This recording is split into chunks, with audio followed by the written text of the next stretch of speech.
Good morning, good morning, good morning everyone. This is again Professor Vincent Torre Bongolan. Isa na naman pong pasabog ang binitawan ni Vice President Sara Duterte. Ayan, so matapang po niyang inihayag na gumastos ang pamahalaan para ipatapon, para gawin ang lahat ng ito sa mga Duterte o sa kanyang pamilya. No? Ipinatapon si dating Pangulong Rodrigo Roa Duterte, pinapa-impeach si Vice President Sara Duterte.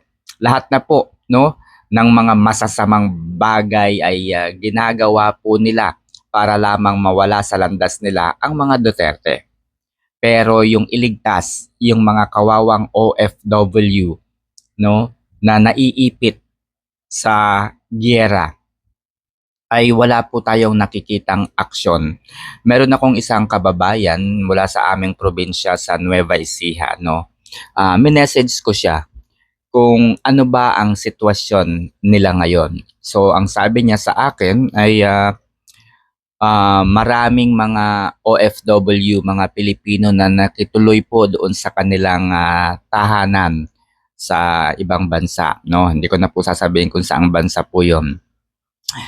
So, ang sabi niya, kinakausap niya yung kanyang mga kababayan na huwag mag-post ng kung ano-ano tungkol sa nakikita at yung nakukuha nilang picture o image doon sa gera. Dahil siya man daw ay natatakot din, pero kailangan po niyang maging malakas para sa mga kababayan natin. 'Di ba? Kalain niyo may Pilipinang ganun ang puso, samantalang ang ating Pangulo ay wala pong nakikitang aksyon para sa mga Pilipino. Okay? So, yun po yung kalagayan natin, no? Kalagayan ng Pilipinas, ng mga OFW na naiipit po sa gitna ng giyera. Napatunayan natin, natuklasan natin na ang gobyernong ito ang may kagagawan upang mapakidnap, madala sa ICC si former President Rodrigo Roa Duterte. Kung inyong napanood at napakinggang mabuti ang Senate probe about the illegal arrest of the former President Rodrigo Roa Duterte na isinagawa po ng Committee on Foreign Relations sa pamumuno po ni Senator-elect Amy Marcos, natuklasan po natin na ang eroplano hanggang sa pagpapadala po sa ICC kay former President Duterte ay ginastusan po ng gobyerno. Ang hindi lamang pumalinaw ay kung kanino ang eroplanong ginamit. Muli po, no, ang eroplanong ginamit para dalhin sa ICC si dating Pangulong Duterte ay siya ring eroplano na ginamit ni President Bongbong Marcos Jr. Nito lamang nakaraang mga linggo nang magtungo ito sa Japan. Bakit kaya hindi malaman kung sino ang may-ari ng eroplano? Si Ramon Angba o yung isang alalay ni Martin Romualdez? O, 'di ba? So, yun na hindi natin alam, mga kaibigan. Pero ang sigurado tayo ay it was an all expenses of the government. Pangalawa, mga kaibigan, marami rin ang lumabas na balita na binayaran di umano ang ICC para makipagsabwatan sa gobyernong ito ni Marcos Jr. Di umano ay nagbigay ang administrasyon ng 100 million US dollar sa ICC upang makipagtulungan na madala sa ICC kasuhan ang dating Pangulong si Rodrigo Roa Duterte. 'Di ba? Imagine niyo, mga kaibigan, at nito lamang mga nakaraang araw ay isang revelasyon ang inihayag ng DOJ Secretary Jesus Crispin Remulla na ginagastusan daw po ng gobyernong ito, no, ang lahat ng mga tumatayong witness para idiin si former President Rodrigo Roa Duterte. Ano po yung mga gastos na ibinibigay ng gobyerno? Of course, andyan na po yung all expenses pagtungo sa ICC upang magbigay ng mga witnesses laban kay Duterte. Can you imagine? Yung nasa record po ng ICC ay 19 during the time na mayor pa po siya. Pangalawa ay 24. So something like that. So 43 po lahat yung nakatalang record sa ICC na di umano ay biktima ng extrajudicial killing. Pero ICC na rin po ang nagsabi na ang mga bilang na kanilang naitala ay mga alleged extrajudicial killing lamang po. Alleged. Ibig sabihin hindi pa po sigurado na ito nga ay biktima ng extrajudicial killing. Okay, so sa kasalukuyan mga kaibigan, ay mayroong 97 no na mga cases no na mga witnesses ang naitala no at naibigay po ng prosecution team sa ICC. So kung yung 97 na yun mga kaibigan ay pinondohan ng gobyerno, food and lodging, travel, akalain niyo yun, magkano po yung papunta po doon sa eroplano? Sa 96 na yon, magkano ang plane ticket hanggang sa The Hague? 'Di ba? Hindi lamang po plane ticket, pagkain. Hindi lamang po pagkain, tirahan habang sila ay nandoon. 'Di ba, mga kaibigan? Siyempre hindi po papayag na basta ganun-ganun lamang po yung mga biktima na 'yan. Maaaring kasama na po diyan yung reward or 'di ba money, pera para sa kanilang kasinungalingan ay kailangang magbayad o kailangan nilang tumanggap ng bayad.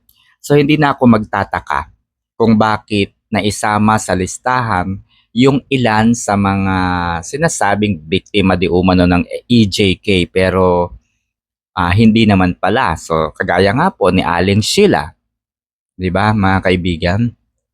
Kagaya po ni Aling Sheila na namatay yung kanyang anak hindi po noong panahon ni Duterte kundi panahon na po ni Marcos Jr. And yet nandoon po siya kasama sa mga pumipila at sinasabing biktima daw yung kanyang anak ng extrajudicial killing. So sa kabila po ng mga patunay na hindi po biktima ng EJK yung kanyang anak, naglabas na rin po yung punerarya, no, 'di ba, yung Hara Funeral Services, 'di ba? Sinabi na nga po nila na namatay yung anak ni Aling Sheila noong panahon na po ni Marcos Jr. So how come na isa ito sa mga ebidensya laban kay dating Pangulong Duterte na biktima di umano ng EJK? Yung kapatid pa po ni Aldrin na hindi ko na lang po babanggitin yung apelyido, no, na nagpahayag po na yung pagkamatay po ng kanyang kapatid noong panahon ni Duterte ay hindi po dahil sa extrajudicial killing. Namatay po yung kanyang kapatid dahil sa selos, dahil po sa love problem. And wala pong kinalaman ang Duterte administrasyon doon. Okay? Meron pa pong isa na nandoon po sa The Hague, no? Yung kanyang pagmumukha nandoon po sa ICC, sa harapan ng ICC nakikirali. It so happen na yung OFW na yon ay nakita niya yung kanyang larawan.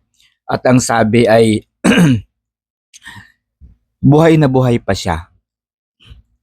At nagulat siya, ginamit yung kanyang mukha para sabihing namatay o biktima ng EJK. So hindi ba mapapamura ka talaga mga kaibigan.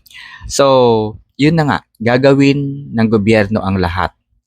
Kaya si Hodang gumastos ng milyon-milyong dolyar para lamang tuluyang mawala sa landas nila si Vice President Sara Duterte. Dahil tiyak na tiyak po natin mga kaibigan na ang susunod na magiging Pangulo ng Pilipinas ay si VP Sara. And there's no other way for them to get rid of the Vice President kundi mawala sa landas nila. Dinala po nila si dating Pangulong Rodrigo Roa Duterte sa ICC. Bakit? Sa pag-aakalang mapanghihinaan ng loob ang Vice-Presidente. Ikaw ba naman, tatay mo, dadalhin sa ICC? Matanda na yung tatay mo. So siguro kung ibang tao si VP Sara, baka nga napanghinaan na ito ng loob, baka nga sumuko na ito. Alam niyo yon yung mga nangyayari sa pelikula yung ginigipit ninyo yung biktima, no, 'di ba? Yung ginigipit nila yung biktima hanggang sa tuluyan na lamang itong mag-give up, no? Yung walang-wala na. Yung tutuluyan po nilang pilayan yung kanilang kalaban. So, paano po mangyayari yun? Sa pamamagitan po ng pagpapahirap sa pamilya. So, 'di ba? Kung mahina po ang loob ni Vice Presidente, baka nga nagtagumpay na sila. So, pero nagkamali po ang administrasyong ito dahil hanggang sa ngayon po ay nananatiling malakas, matibay po ang Vice Presidente. At dahil po sa kanyang tatag na ipinakikita para sa bayan at para sa future ng maraming Pilipino, mga kaibigan, ay eto na ngayon. Nagkandaletse-letse na ang ating pamahalaan. Bakit? Kasi nakalagay po doon sa Rome Statute of the ICC, mga kaibigan, kapag hindi napatunayan ng prosecution panel o team na mayroon ngang krimeng ginawa si dating Pangulong Rodrigo Roa Duterte, crimes against humanity, kapag hindi po nila ito napatunayan, ay maaaring magkaroon pa ng compensation ang dating Pangulo ng Pilipinas. Siyempre, kapag nagkaroon po ng compensation, kasama na po dyan ang tuluyang pagpapalaya sa dating Pangulong Rodrigo Roa Duterte. Hindi lang po kalayaan ang mangyayari, kundi mabubura po lahat ng mga ibinibintang nila kay former President Duterte. 'Di ba? Kahit ano na pong bintang ay ibabasura po yan ng korte. Kahit dito po sa Pilipinas ay maaari pong mabasura ang mga binibintang nila. Kasi tinatawag nga po na Court of Last Resort ang ICC. So dahil ito nga po ay tinawag na Court of Last Resort, ito po ang pinakamataas na tribunal sa buong mundo, mga kaibigan. Yung lahat po ng miyembro ng ICC. So yun po ang mangyayari. So if their decision is to acquit the former President Duterte dahil hindi po napatunayan ng prosecution, sila pa po, ang administrasyong ito pa, mga kaibigan, ang gagastos para bayaran si dating Pangulong Duterte. Eto mga kaibigan, ang matindi po dito, lahat po ng ginagawang ito ng administrasyon, pondo ng taong bayan ang ginagamit. Pondo ng maraming Pilipino, pondo ng mga OFW, pera po ng mga OFW, pera po nating lahat. Ito po ay mula doon sa mga taxes na ibinabayad natin at kinokolekta ng pamahalaan. 'Di ba, mga kaibigan, kaya nyo bang isipin 'yan? So, ito po, kaya nga po napakatapang ng naging pahayag ni VP Sara. Nagagawa ninyong lahat, nagagawa ng administrasyon ang lahat ng ito sa kanyang pamilya. Pero yung iligtas yung mga kababayan natin na naipit sa giyera, wala po tayong nakikitang paghahanda. So, ano po guys? Ano po sa tingin ninyo? Sa mga anti-Duterte, nakatanggap ba kayo ng pera? I'm sure hindi. I'm sure hindi kayo nakatanggap ng pera mula sa gobyernong ito. Sasabihin ninyo, walang ginawa si Marcos. Hindi kami binayaran. Malamang. Kasi kayo ay mga bulag, mga kulang sa comprehension. Hindi lamang po sa comprehension, sa kaalaman sa nangyayari.